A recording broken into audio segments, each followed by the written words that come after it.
Hey there gardeners, I thought this was a really cool one. Recently what we figured we'd do is take a lot of the greens from our veggie patch and put them into spinach rolls, so like a spinach and feta roll, which went quite well.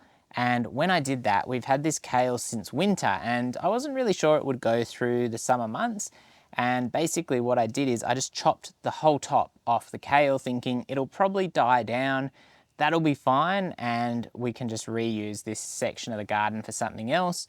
However, what has actually happened here on these little kales is they've just had an explosion of growth around the top there, where we've got all of these nice little new leaves that have grown right back in. We did have some nice rainfall, which is, I'd probably say, what has encouraged this, because even just me watering, the garden hasn't been so happy, and I feel like I'm using a lot of water in the garden still, not really well hydrated, but just that 22 mil of rain or so that we had in a couple of days has seen a lot of stuff perk up. And the kale is pretty amazing, I would say, because I was honestly thinking maybe I'd chop these out, but with a nice little crop of fresh greens on it, because the older leaves under where we chopped off, really not looking that good. They're looking pretty haggard, but that new growth is just perfect to go in your greens and to be eaten. So really cool little thing. And it also goes to show why I could have just basically pulled those out of the ground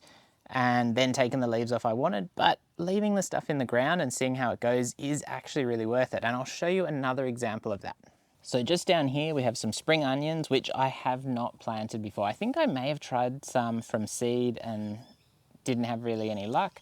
These I think were actually seedlings and they went absolutely bonkers. So they were a real surprise success in the vegetable garden. Obviously we've got our rhubarb in the middle of the bed here, which we've actually got a nice crop out of, and that's why it's looking a little bit sparser than it was before, but it is growing back quite well, so I'm really happy with that.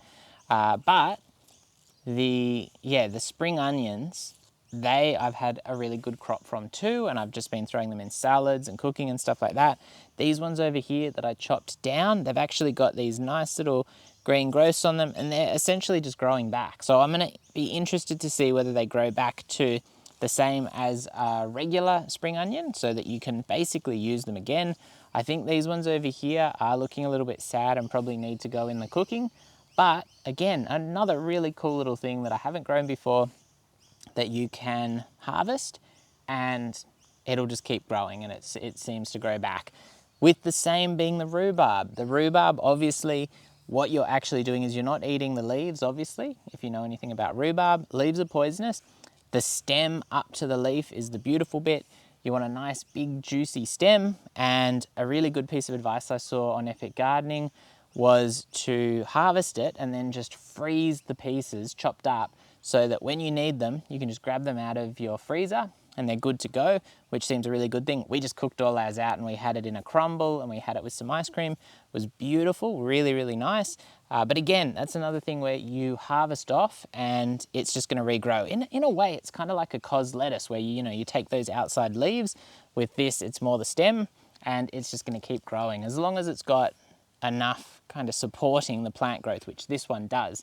Now, I will say, with the rhubarb, if you're planting them and they haven't got established, this one's got established, you will probably find you get a crop and you can take that crop off and it'll keep growing. Our other two rhubarb plants have not done so well, and those two have just had a really slow start at life. And I bought them as crowns and I think they weren't, it was well past when the really good crowns were available. And I'd gone back to the nursery and kind of gone, oh, I think the first one I bought died because I just didn't plant it. And the guy said, you know what, just grab another one. I'll give you 2 for 1 because they're not looking real great. I think they were kind of past that really good part of the season. And I planted them. So out of the 3 I planted, this one did amazing. The second one did okay. And the third one is alive, but they obviously need better soil, more nutrients, stuff like that. And next year, hopefully I'll have more than just the one producing.